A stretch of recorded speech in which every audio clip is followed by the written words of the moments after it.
sing a hymn first? We were actually just talking about this the other day. We were saying,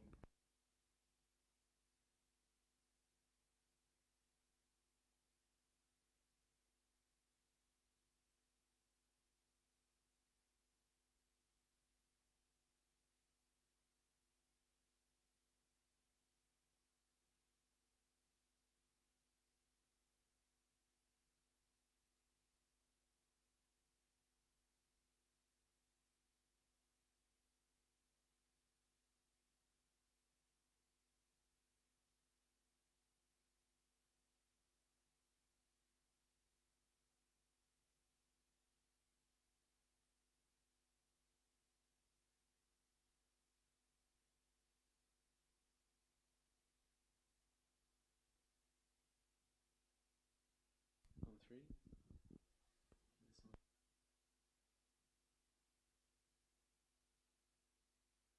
I could do a better job than.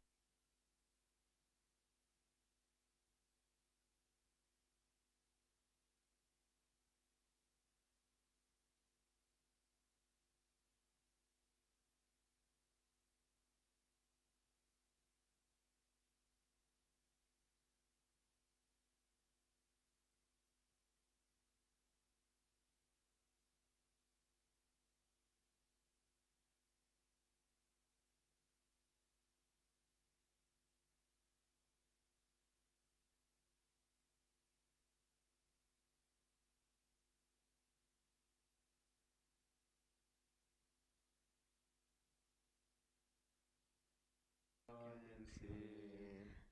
My hand will save. Here I am, Lord. It is I, Lord. I have heard you calling in the night. I will go, Lord. If you lead me, I will hold your people in my heart. I, the Lord of snow and rain, I have borne my people's pain. I have wept for love of them. They turn away. I will break their hearts of stone. Give them hearts for love alone. Who will speak my words to them? Whom shall I send?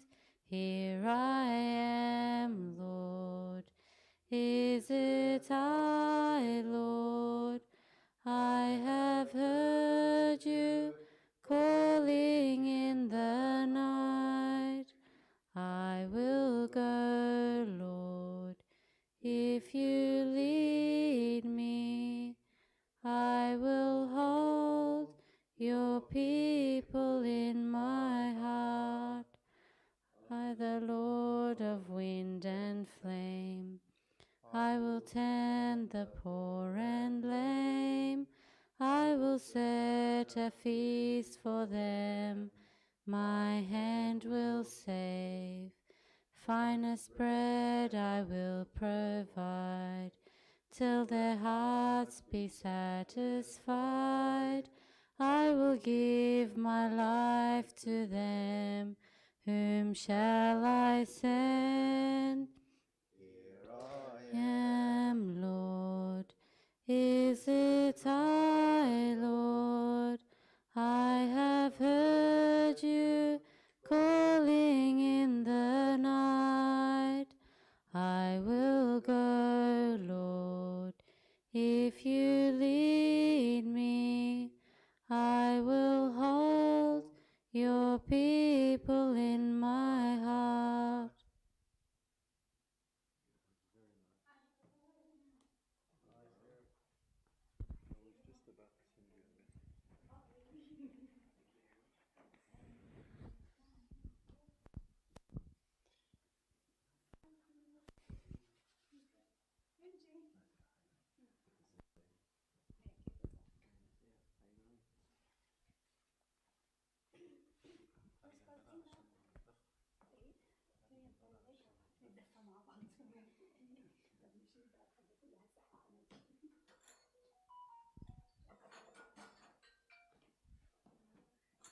All right, we've reached Judges chapter 15. Last week we had Father Alex with Judges chapter 14.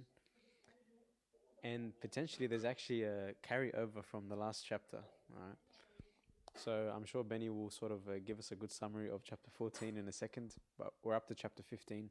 And this week we have a question of the week. And our question of the week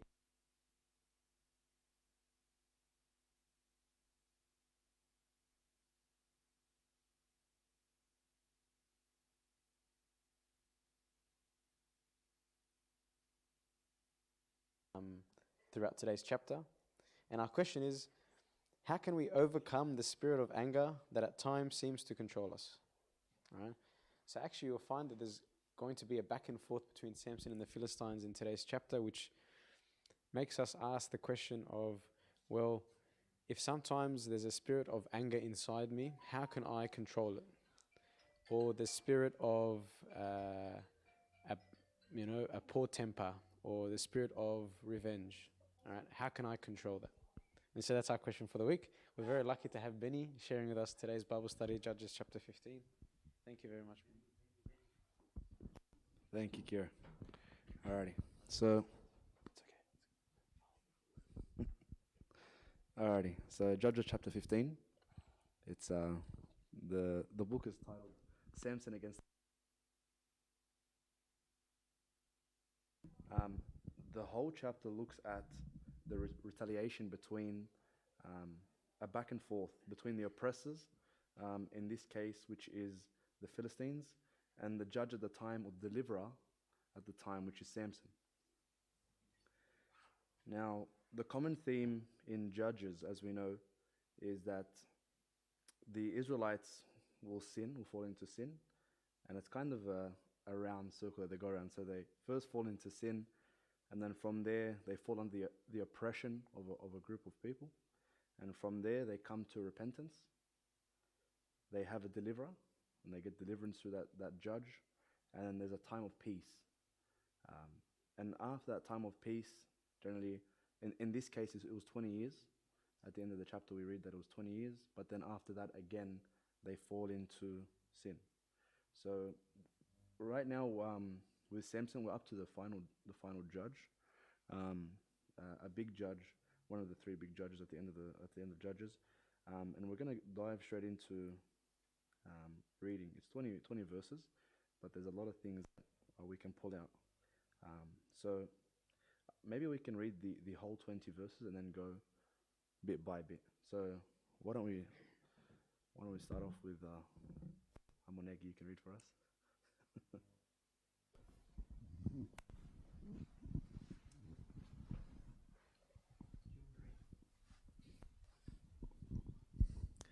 After a while, in the time of wheat harvest, it happened that Samson visited his wife with a young goat, and he said, "Let me go into my wife, into her room." But her father would not permit him to go in. Her father said, "I really thought that you thoroughly hated her, therefore I gave her to your companion. Is not her younger sister better than she? Please take her instead." And Samson said to them, "This time I shall be blameless regarding the Philistines if I harm them." Then Samson went and caught 300 foxes, and he took torches, turned the foxes tail to tail, and put a torch between each pair of tails. When he had set the torches on fire, he let the foxes go into the standing grain of the Philistines, and burned up both the shocks, the shocks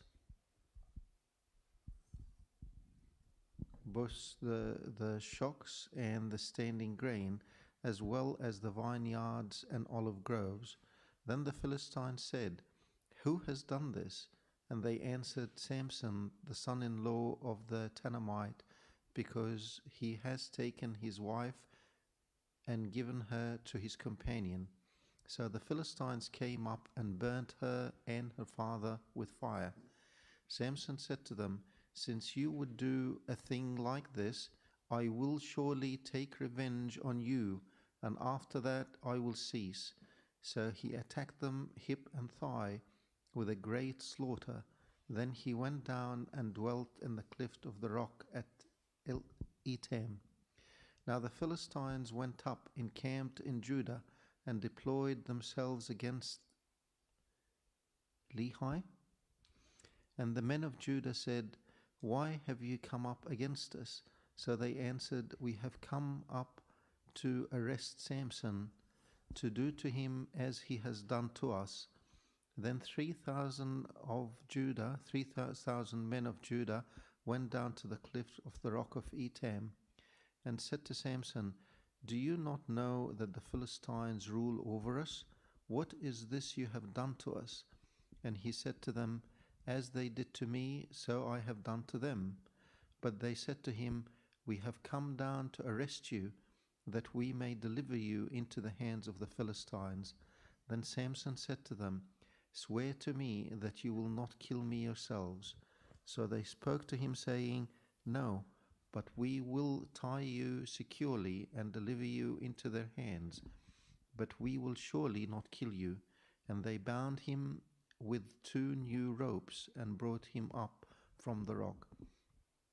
When he came to Lehi, the Philistines came shouting against him. Then the Spirit of the Lord came mightily upon him, and the ropes that were on his arms became like flax that is burnt with fire, and his bonds broke loose from his hands. He found a fresh jawbone of a donkey, reached out his hand and took it, and killed 1,000 men with it. Then Samson said, With the jawbone of a donkey, heaps upon heaps. With the jawbone of a donkey, I have slain 1,000 men. And so it was, when he had finished speaking that, he threw the jawbone from his hand and called that place Ramath Lehi.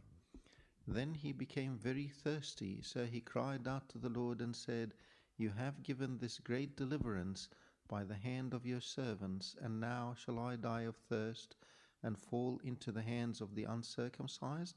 So God split the hollow place that is in Lehi, and water came out, and he drank, and his spirit returned, and he revived. Therefore he called its name En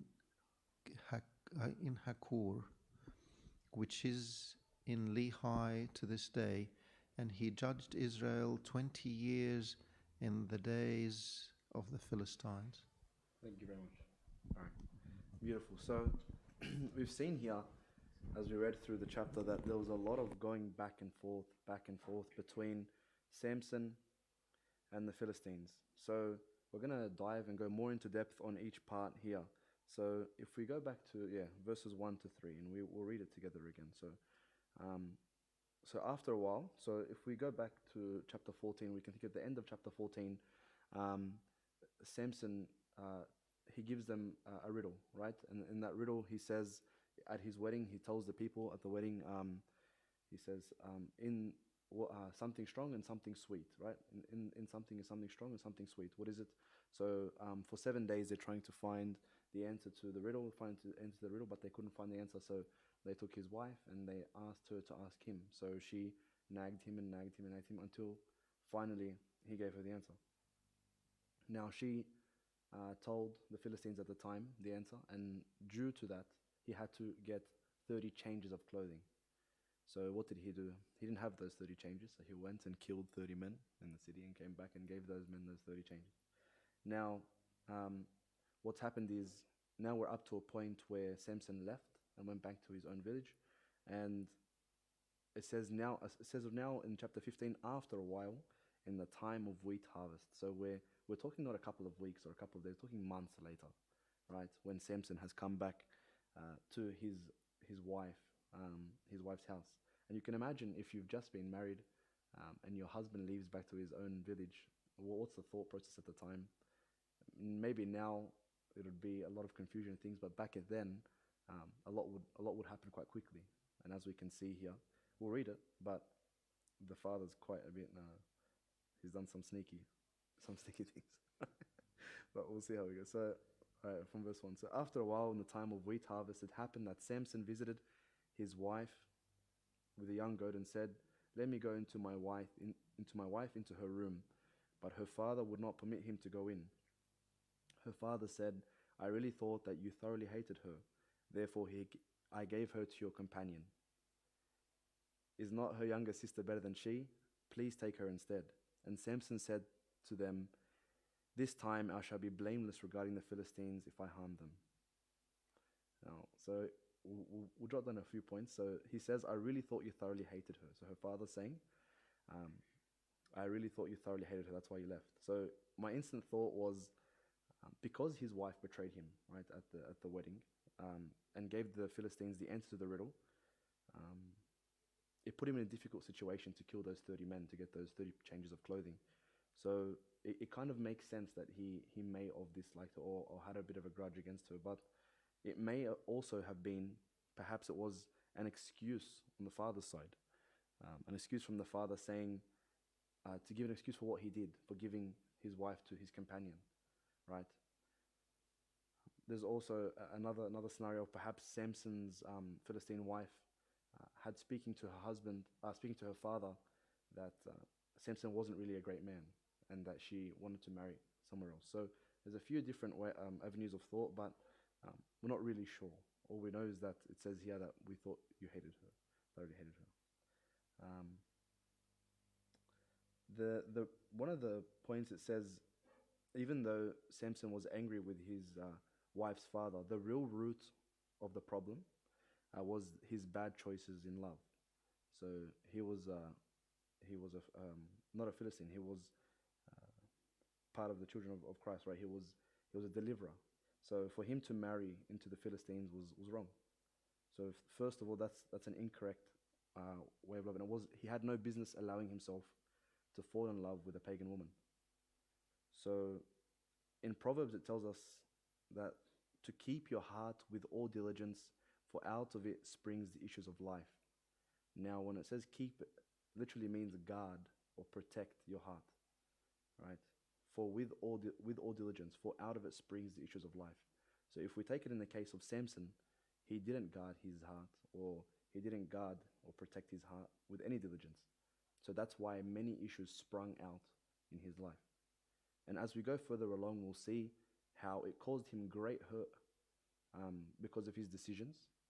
But God had to continue the path of deliverance, which caused Samson great hurt. But if he had obeyed Christ and his law from the beginning, it would have been much less hurt for Samson. So we'll see how we go along. All right.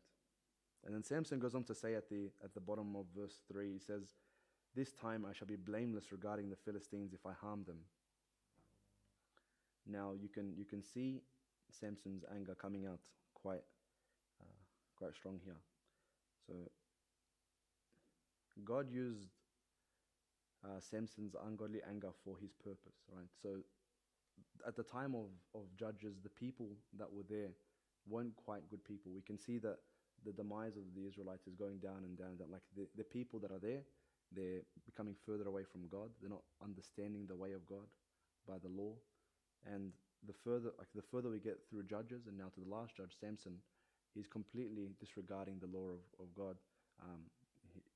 He as we read last chapter, he ate out of a dead carcass, which he wasn't allowed to. He wasn't allowed to touch anything dead. He walked through the vines, which he wasn't allowed to touch any grapes or any strong drink. And in the next chapter, we see that he cut his hair. So he's cut all three, right? All three of the law. He's destroyed them completely. But God still has to use these people despite the circumstances. So despite the circumstances that are happening in the area, at the time, God has nothing better to use. But out of those people, he still provides deliverance to his children and still tries to get them to come back to his way. So in Psalm 76, it says, "Surely the wrath of man shall praise you." So here we see that the wrath of Samson is for the praise of God at the end. So it doesn't justify Samson's anger at all, or the way he went about, but it shows the glory and power of God, that he uses what he can for his glory, or for the purpose that he's after. Any questions? Alrighty, we'll move to verses 4 and 5. So then Samson went out and caught 300 foxes, and he took torches, and turned the foxes tail to tail, and put torches between each pair of tails. And when he had set the torches on fire, he let the foxes go into the standing grain of the Philistines, and burned both up the shocks and the standing grain, as well as the vineyards and the olive groves. Alrighty. So some might think, how does this guy instantly catch 300 foxes, right? But I was reading, and the term of fox we think now is that orangey animal that comes around, that runs around very fast, and it's got like this tail with a white tip. It's not that type of fox, right? It was in those days it would have been a much smaller animal, much slower, that would have run in a big pack. So 100 of them would run at a time. So it was I think it's called a jackalb, something small, a smaller animal, where he could have captured them in quite a big quantity. But at the same time, we're not sure the time difference between him,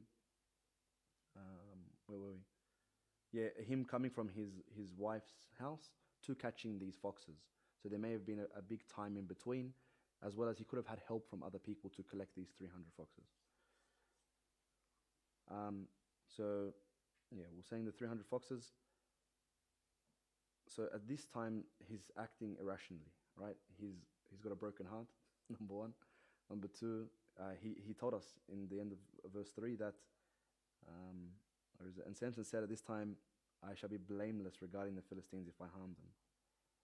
Now,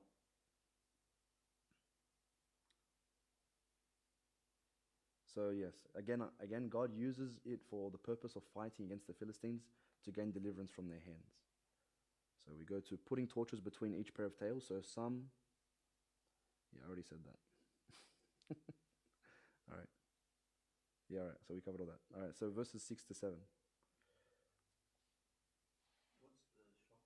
Yeah. So what I thought of it is, he puts the torches between the two foxes, and if it was one fox, the fox would just sprint down into the village and then just run, and it would be fine. But because there's two foxes connected at the tails, they're fighting to get away from each other.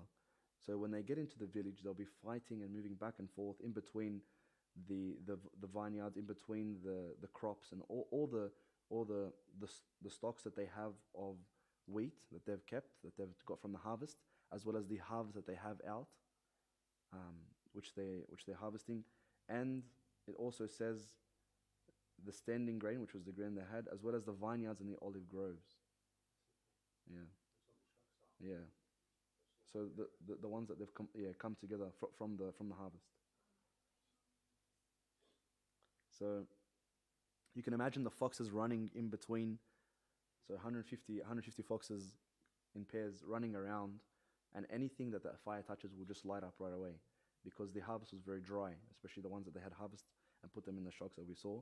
Quite a big pile, so it was all lit up. So you can imagine, now, as we said, there's going to be a retaliation. So Samson's retaliated from what his father-in-law did, and now the Philistines will react in the same way. So we'll read in verses 6 to 7.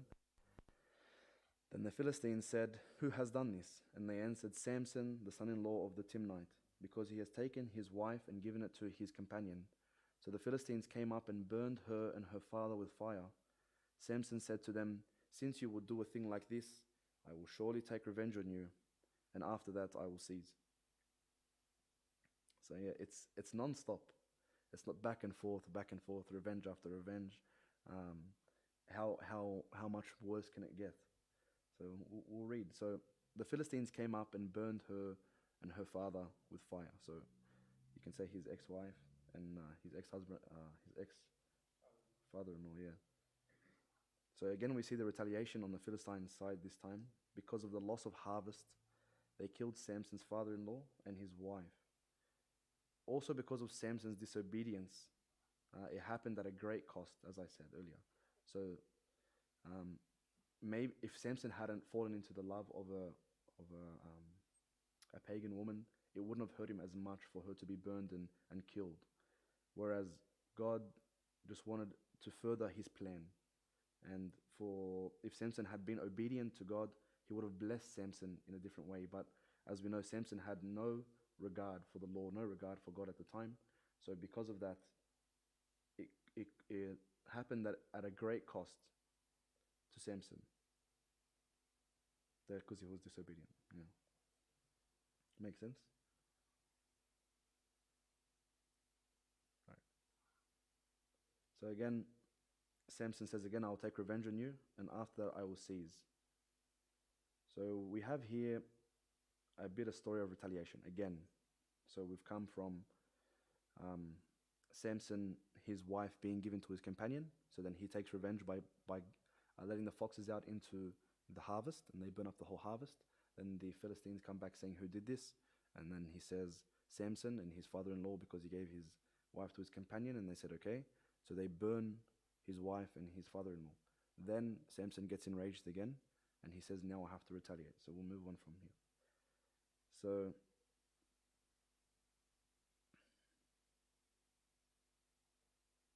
yeah, the retaliation is a never-ending story, and one that never wins. So no one ever wins in the end, because there's too much that's been lost in the way. So we must be able to say, to leave it to God and let him settle the score. So us ourselves as Christians, we should be able to leave it in God's hand, right? If something has gone wrong or something that has caused us great trouble, we should be able to turn the cheek and not retaliate in the way that Samson has done here. As it says in Matthew 5, you have heard that it said to you, an eye for an eye and a tooth for a tooth. And that's what Samson took. He took it literally and said, an eye for an eye and a tooth for a tooth. So he was going back and retaliating. But Christ says, I tell you not to resist an evil person, but whoever slaps you on the right cheek, turn him the other also. And if anyone wants to sue you and take away your tunic, let him have your cloak also. And whoever compels you to go 1 mile, go with him too. So back to what we were saying, if Samson had understood the way of God and had been obedient to him, it would have furthered his plan by blessing Samson instead of causing great pain to Samson. So now it's Samson's time to retaliate. So let's see what Samson does. So in verse 8. So it says in verse 8, so he attacked them hip and thigh with great slaughter. Then he went down and dwelt in the cliff of the rock of Etam. So Samson only knew one way to gain revenge, and his one way was to attack them hip and thigh. What does this mean? It's an expression of cruel, unsparing slaughter.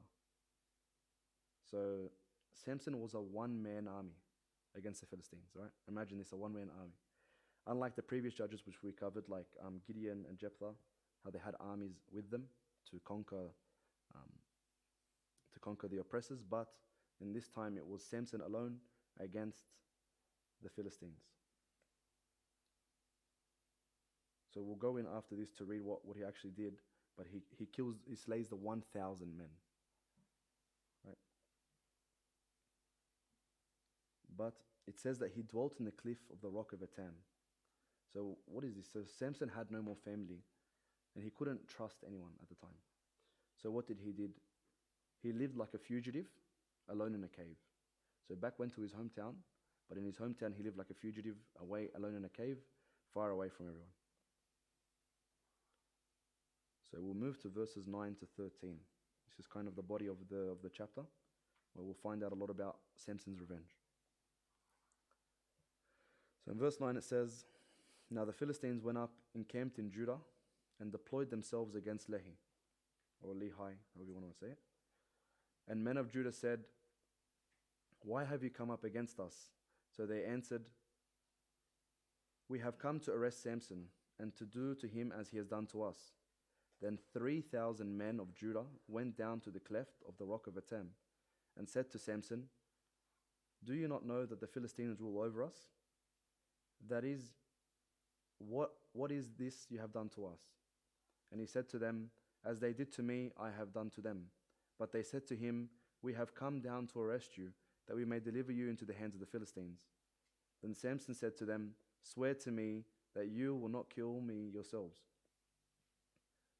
So they spoke to him, saying, "No, but we will tie you securely and deliver you into their hand. But we will surely not kill you." And they bound him with 2 new ropes and brought him up from the rock. All right. So at this time, the tribe of Judah, or the children of Israel at this time, they say to Samson, "We have come to arrest you." Right? So if we go before that, the Philistines say, "We have come to arrest Samson because of what he has done, because he has killed those 1,000 men." So they go to the tribe of Judah, and they ask to bring Samson. So 3,000 of them end up going to him, because 1,000 wasn't enough. And 3,000 go, and the fact that the soldiers of the tribe of Judah gave up Samson to the Philistines shows just how much they were under the oppression of the Philistines. Right? They would rather please the oppressor than support their deliverer. So this is the key part of the story. So we understand how great the oppression is over the tribe of Judah from the Philistines, for them not to support their deliverer, but to support the oppressor. Now, Samson couldn't bear to hear this, that his own people were coming to take him and to deliver him to the Philistines. So they say to him, the tribe of Judah say, "Do you not know that the Philistines rule over us?" So Samson didn't want to bear to hear this. So as far as he's concerned, the Philistines should never rule over the people of God. So he agreed reluctantly to be bound with 2 new ropes. And it seems that Samson submitted to this, assuming that it was true that they wouldn't kill him. So it showed great faith on Samson's part. He was willing to put himself in a difficult position and to trust that God will take care of him. So the point is that they could have easily bound him and killed him straight away, the Philistines. But they took him, they bound him and delivered him to the Philistines. So now, any questions? It's interesting that each one of the salvations that happened, like the first one was 300 foxes who were basically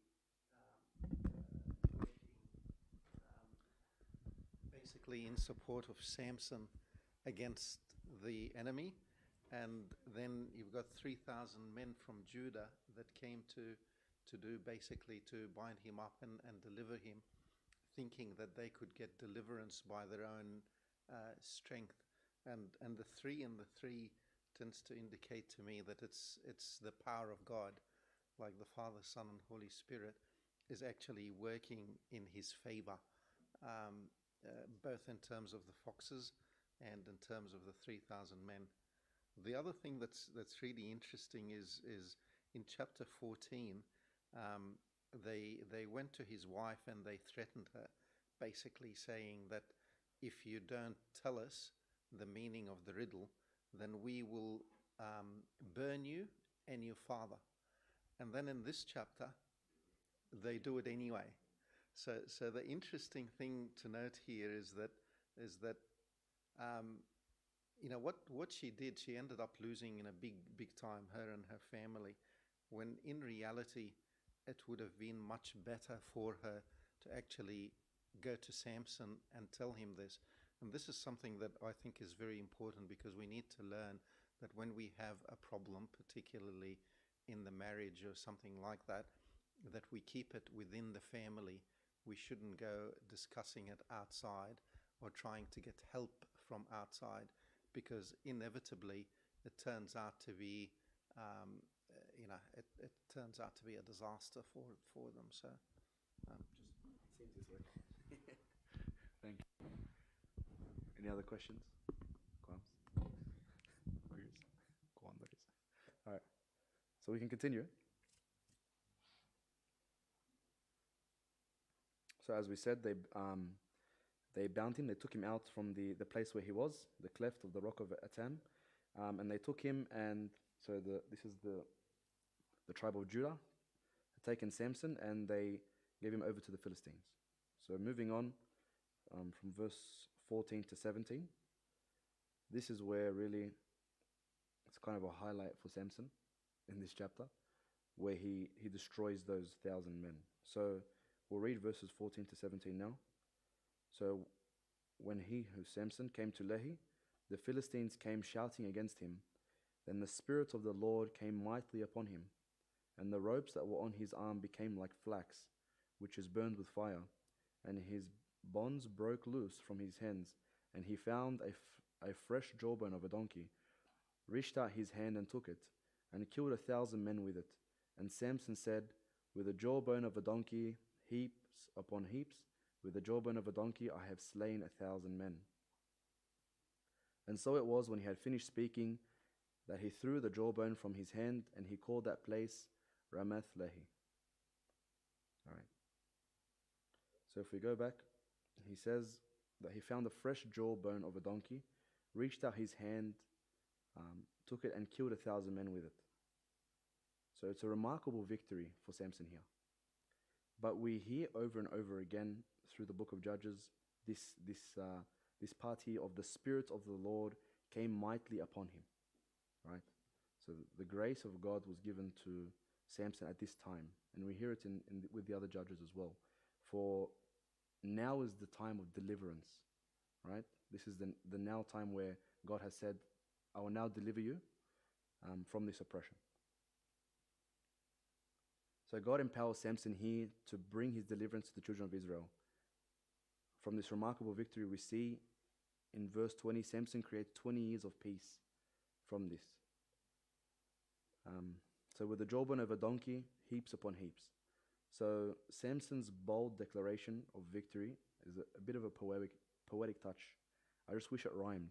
If he said something like this, it would have sounded quite nice. He said something along the lines of, with the jawbone of a donkey, heaps upon heaps. With the jawbone of a donkey, I have slain 1,000 peeps.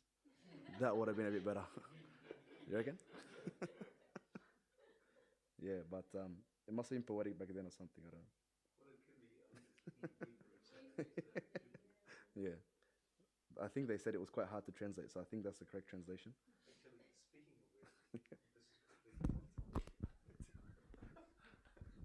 Now I got to say this. They say Psalm 119.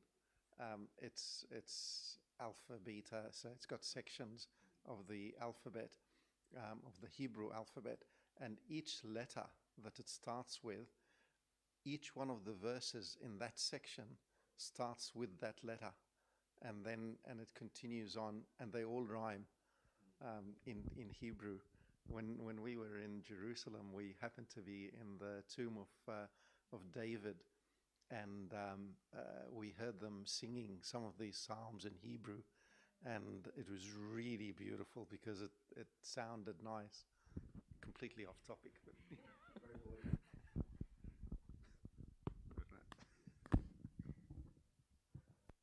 Alrighty. So after he killed those 1,000 men, he called the place Ramath Lehi. So the name essentially means jawbone hill. So makes sense. It's obviously an appropriate name for the place of Samson's great victory, because he destroyed these guys with a jawbone, and it must have been hilly. Alrighty. So we'll go on to verses 18 to 20. So the last two verses. So then he became very thirsty, and he cried out to the Lord and said, You have given this great deliverance by the hand of your servant, and now I shall die of thirst and fall into the hand of the uncircumcised. So God split a hollow place that is in Lehi, and water came out, and he drank, and his spirit returned, and he revived. Therefore he called its name En-Hakkore, which is in Lehi till this day. He judged 20 years in the days of the Philistines. So we see that after he had destroyed the Philistines, 1,000 of the Philistines, he became very thirsty. So for all of Samson's strength, he almost died of thirst. And as Christ says in the Gospel of St. John, if anyone thirsts, let him come to me and I'll give him to drink. And that's what Samson did. So Samson cried out. It says here, he cried out to the Lord and said, If you've given me this great deliverance by the hand of your servant, and now I shall die of thirst. So he cried out to the Lord, and the Lord delivers him of that as well. So Samson needed this thirst to remind him of his own self-weakness after such a great victory. Because if he hadn't had weakness at that time, he would have taken the glory for himself from the battle. But there would be no victory without the Spirit of the Lord overcoming Samson at this time. So this God did in order for Samson to ascribe the glory from the victory to God and not to himself. For even the strong are utterly dependent on God. So then God split a hollow place that is in Lehi, and water came out, and he drank, and his spirit returned, and he revived. So this is an example of the principle that God's work is done his way. So, and he will always provide. So here the Lord showed his faithfulness to Samson by supplying the needs of his servant. So, yeah, that's if there's no question, that's chapter 14, chapter 15, sorry. And next chapter we'll move into chapter 16, where we see the kind of the story we all know about Delilah and Samson, and about what happens with him breaking his third Nazarene law. But yeah, any questions?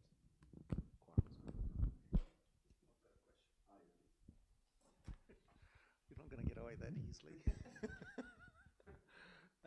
It's that last section is quite interesting because we've got two miracles taking place. One of them is basically the Spirit of the Lord came upon him, and all the bonds were like burnt flax, so they were all, and obviously this is the power of God. And then the second miracle is where the rock split in two, and he drinks water. And in between, this is very unusual, he commits a sin by touching the fresh germ of a donkey. Do you have any contemplations on that? What do you think? I mean, this is, I mean, why would you do that? You're obviously being supported by God. Why would you commit such a sin when you know it's a sin? I know that the flax that they used was like rope, and the flax itself is what they make linen out of. So it was a strong bond, and for it to become like burnt flax, it's like there's no bonds left, so the bonds become nothing, and he was able to be set free. But I think at that time, with his rage plus the Spirit of the Lord coming upon him, it gave him the power to overpower all of them and give that deliverance. So I think the goal at that time was deliverance, and he had in his mind, it wasn't, the first thing, oh, I can't touch that because it's a sin.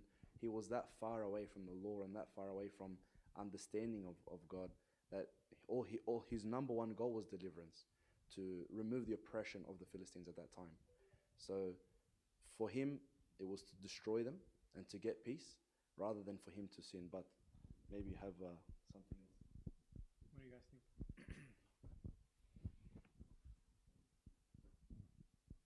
I was thinking, is it something like, how the Pharisees were very pedantic about following the laws in the Old Testament, and Christ called them hypocrites because they didn't love, they didn't do the essential, which God wanted them to do. They just focused on the minute laws. So I don't know if it's like, the verse, love covers a multitude of sins. So if we focus on our aim, then even if there's sin on the way, God sort of overlooks it.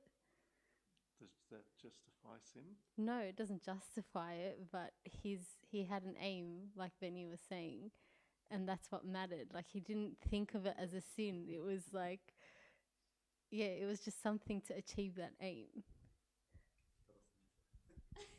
I know, I mean, there is lots of contemplation, I guess, on the subject, but it would be nice to hear somebody else. What do you think?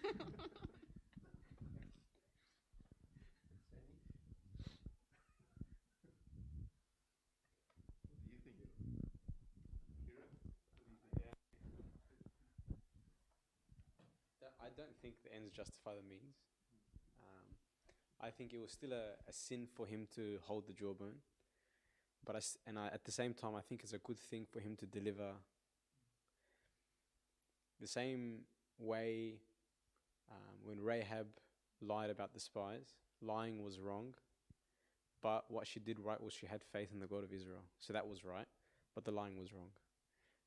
Again, it's not a matter of the lying justifying the means, no, but we have to see objectively to say that it's still wrong to lie, but it's good to have faith in a God without seeing any miracles. Again, the midwives at the time of Moses, where they lied to Pharaoh about sparing the firstborn of the Hebrews, and God rewarded them, but still they lied. So the lying is wrong, but their faith was right. In the same token here, the deliverance was right. How can it be wrong? We were saying before that the Spirit of God led that delivery, yeah. But I guess more importantly, there's nice contemplations where, like Father Alex was saying, you can always see Christ in the story. And if you look at the commentaries, it says that the jawbone symbolizes us, yeah, where we were dead. We were children of God, but then we lowered ourselves to become animals, yeah, the donkey. And we were dry, we had no fruit, like a bone.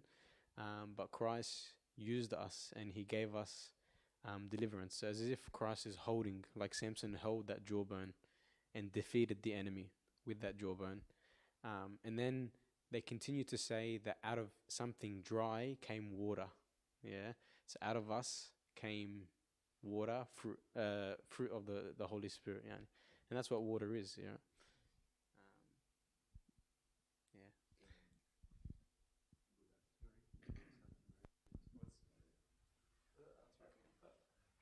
I like that answer. And, you know, when I was thinking last week, it's very true that we can relate everything there to Christ. But I always think of Samson as being very close to us. I think he is actually a very close representation of the church. And sometimes we come to church and we do all the right things and God is with us, and yet we continue to sin. And in the next chapter, it's really bizarre how his behavior with Delilah is almost heading towards stupidity. And it is so similar to us. We know that we are going to die, and we know that we should be careful not to commit any sins in order to gain eternal life. And yet, stupidly, we just keep doing it. We just keep doing it. We don't stop. No matter how much we realize that at the end of it is destruction, but we just keep going. And it makes me really relate to Samson, because he's a fool like us. And yet he gets salvation at the end. So there is hope for us.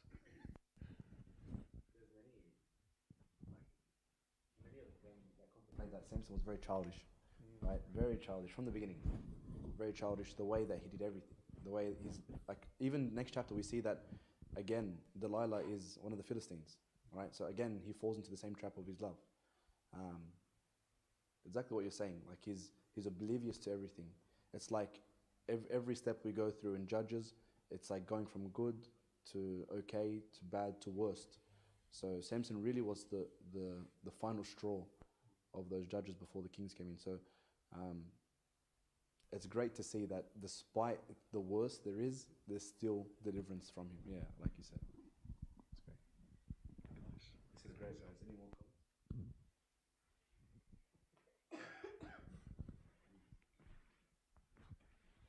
We can try to answer our question, or we can ask everyone for their opinions on the question, and we can ask Benny in the end. Yeah.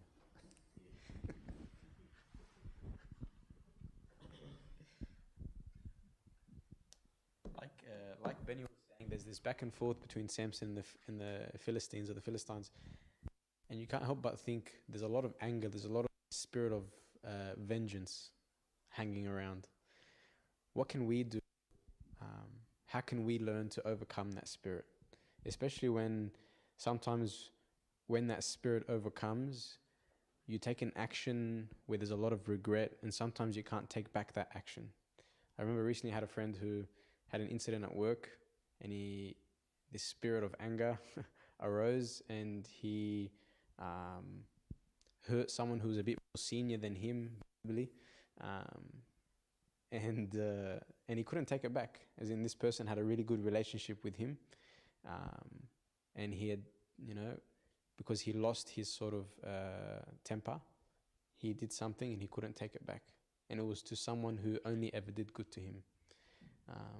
So sometimes it can be actually very dangerous, and it can lead us to actions that we can't take back. For example, there's a lot of action here that can't be taken back.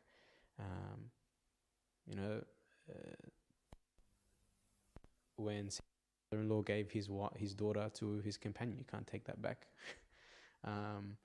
When Samson, the whole incident with the foxes, again, what's burnt is burnt. You can't take that back. Yeah. When the Philistines burnt his father-in-law and his wife, can't take that back. So all of these actions, they have consequences. You can't take them back. So it's very important, I think, for us to control that spirit of anger. But what can we do? Any tips on how we can control our anger, simply?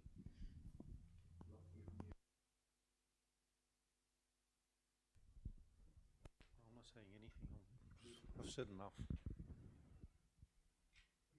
You look like you got something in mind. It's very simple. I don't get it. No, I've found that walking away from the situation, like taking a couple minutes to yourself, helps. I don't know.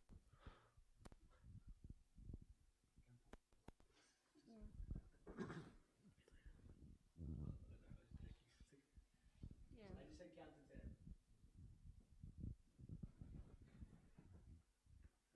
Sammy, you want to say something?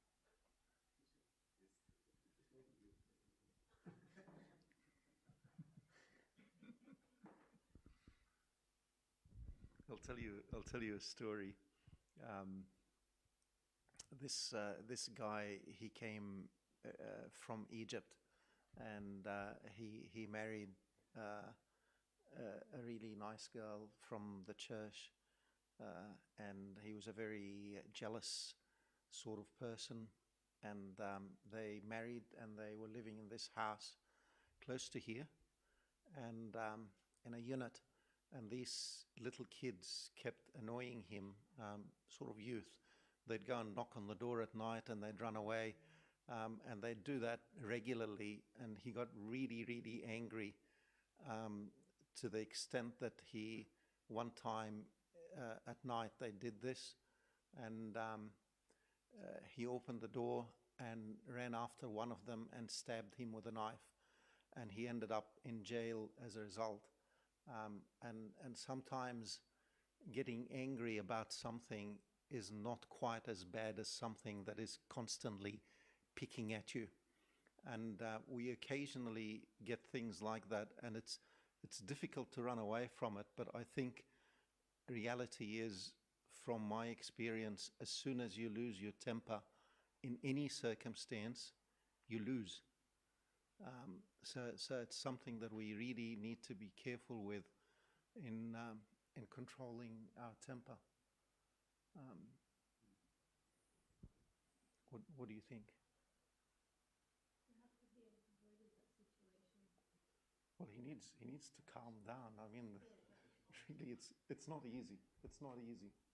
If it's a one-off, then it's much easier than if it's a sort of a nagging thing. But what do you think?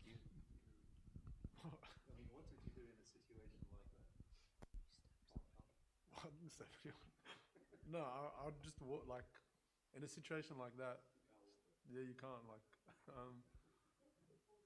don't know. Just in my mindset, I would pray for them.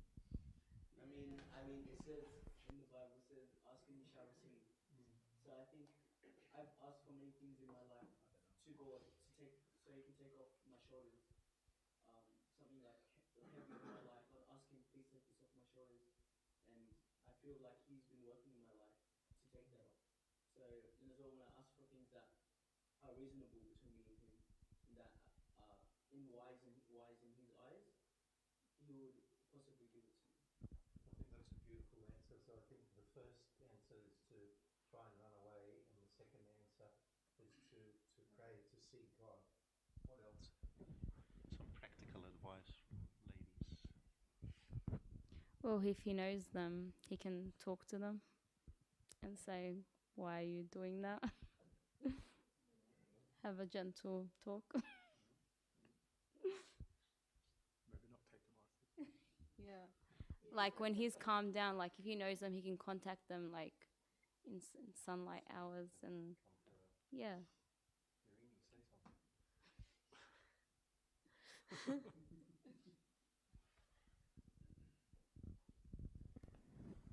I'm taking the microphone here and I don't really want it. So In the case of Samson, it was very difficult, because imagine your people being oppressed by a nation, and you're there for deliverance. It's very difficult to sit there and pray while seeing the oppression happening. As we read so many times, that even the tribe of Judah was with the Philistines, right? They were with the oppressors to that extent, right? Even though they knew that Samson was trying to help them from the same village. It's difficult. But in today's day and age, no one's a judge here. No one's trying to flee from an oppression, not in Australia at least. But the one thing that I find comforting is you can speak to people. I think speaking is kind of a key, especially when you have close friends and things. You can speak to them and kind of release some of that anger in a way of speaking, instead of having pent up anger constantly, especially from things that are constant nagging, like you were mentioning. It's nice to speak to someone, especially like a spiritual guide or a confession father, that can suppress the issue as well as giving guidance, which is the key. And then from there, as Philo said, you can continue to pray about the issue and hope that God relieves the issue.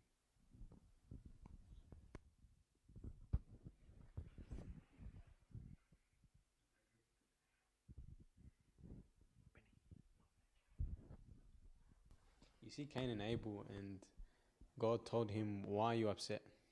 And I'm paraphrasing, but he said, "Why are you angry?" So I think that's a question we have to ask ourselves whenever we find ourselves angry. Like, why are you angry? Do you have a right to be angry? In the situation of Cain and Abel, he could have easily thought to himself, well, to be honest, I don't have a right to be angry. Here God is telling me, if you correct your behavior, you'll be rewarded. Yeah. And, he was, if you think about it, he came from a beautiful family, Adam and Eve. All right. And again, if you think about it, he had lots to offer. So why are you angry? And you have a brother who can help you offer a good sacrifice. So if I actually think to myself, well, why am I angry? I find most of the time I can reason with myself. There's no point for me to be angry. Yeah. And it's just silly. It's just nonsense. For example, in that situation, I'm an older person and it's just a little kid. Little kids are just having fun. They don't really understand anything. All they understand is it's funny if I knock on the door. But here I am, an older person with maturity, someone who they can learn to love, someone who I can bring them closer to the church if I'm just a bit more patient. As in, if I just begin to reason, I find that anger, actually, there's no reason for me to be angry. They're brave enough to come and knock at my door. So maybe we have some sort of rapport already built. So I can work off on that. Yeah. So why should I be angry? That's a question that God asked Cain, and we need to ask ourselves as well. I think off the topic of the solution, but I think it doesn't really control your anger, but apologizing goes a long way. So whatever situation you're in, I think apologizing goes a very long way. I think apologizing could have fixed a lot of the issues in this story.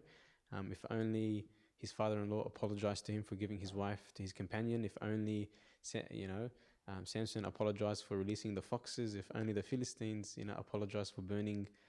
Again, it can go on and on and on. And if only they apologized. The other thing we read on Monday Night Book Club, 7:30 Monday nights, returning this Monday, Turning the Heart to God, by Thief and the Recluse. But the previous book, I believe it's from, and Sammy loves sort of this piece of wisdom, but sort of prepare yourself to meet the worst, sort of.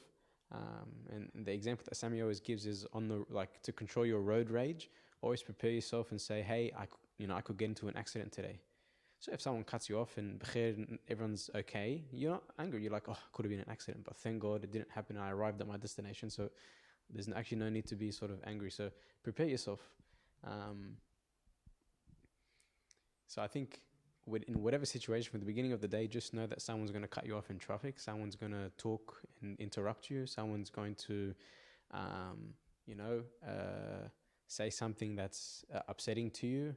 Just prepare yourself so when it does happen, it doesn't necessarily mean you won't be angry. Maybe you won't be as angry because you know, hey, that's expected. And I think I can't help but think a good lesson for people who make others angry. So if you're on the other side and you're making the person angry, one sort of line which I could relate to, and I've made a lot of people angry through this line, is what his father-in-law said to Samson. Her father said, verse 2, I really thought that you thoroughly hated her. Like, I really thought that, do you guys ever fall into that trap where like you do something to upset someone? They're like, why'd you do this? Like, I just thought that, like, all right, Top, don't think, don't assume, basically, that's what I'm saying. Sometimes we assume a lot and we act on an assumption. Don't assume, because Samson's father-in-law is like, I assumed that you hated her, so I gave her to your companion. He's like, why did you assume? Like, don't assume. Yeah, exactly. He assumed that he'd like his sister. It's like, why did you assume that I'm gonna like your? Don't assume. Yeah, assuming can make people angry. So be careful. I think that's a nice lesson for us as well.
The Monday night book club we spoke about, and then Wednesday night Bible study, guys.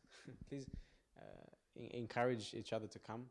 And then Wednesday night morning liturgy, 9 a.m. Friday morning liturgy, 5:45 a.m. It's there's only one month of Tut in 1739, is it? So this is the last week of Tut, right? Yeah, this is the last Friday of. So guys, make it count. The last chance to attend the liturgy on Friday morning on Tut night 1739. And it's gonna be nice. Yeah. Father Seraphim. Yeah. Friday morning, 5:45. It's just we're not going to be here because I'm not a monastery. Saturday morning liturgy. If you Yeah. guys have not experienced the Mass with the monastery, you should, because it's amazing. You feel like you're in heaven. You really do. I mean it. Come and attend. Nice plug. Yeah, I like that. I'm not going to say anything more. And then Saturday morning liturgy, and then Vespers at 7 p.m., then Tazbaha, and our Sunday youth meeting. I apologize for my lack of attendance first and foremost. But we have a series, testimonials. Any updates on? Okay. So our very own Sarah, huh? Okay. Yeah, yeah. She has a lot of good things to say. Yeah. All right, any other announcements? We have an Arabi meal outside, and then Tisbaha back at 9:30. And there's one odd bond, so we'll hand it out at the end as well. It's good to see everyone. All right, we'll stand up for a quick break. we should have many more of. All right. The crowd has spoken. You free next week?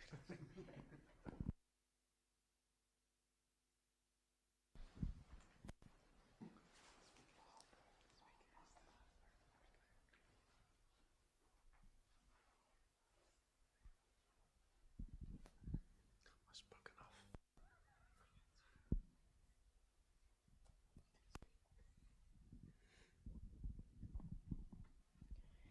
In the name of the Father, Son, and Holy Spirit, one God, amen.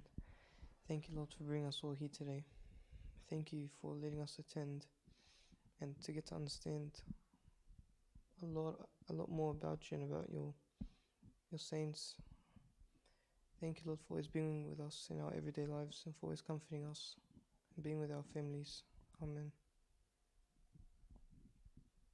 Through the intercessions of all your saints, Lord, hear us when we cry out to you, saying, Our Father, who art in heaven, hallowed be thy name. Thy kingdom come, thy will be done on earth as it is in heaven. Give us this day our daily bread and forgive us our trespasses, as we forgive those trespass against us. Lead us not into temptation, but deliver us from evil.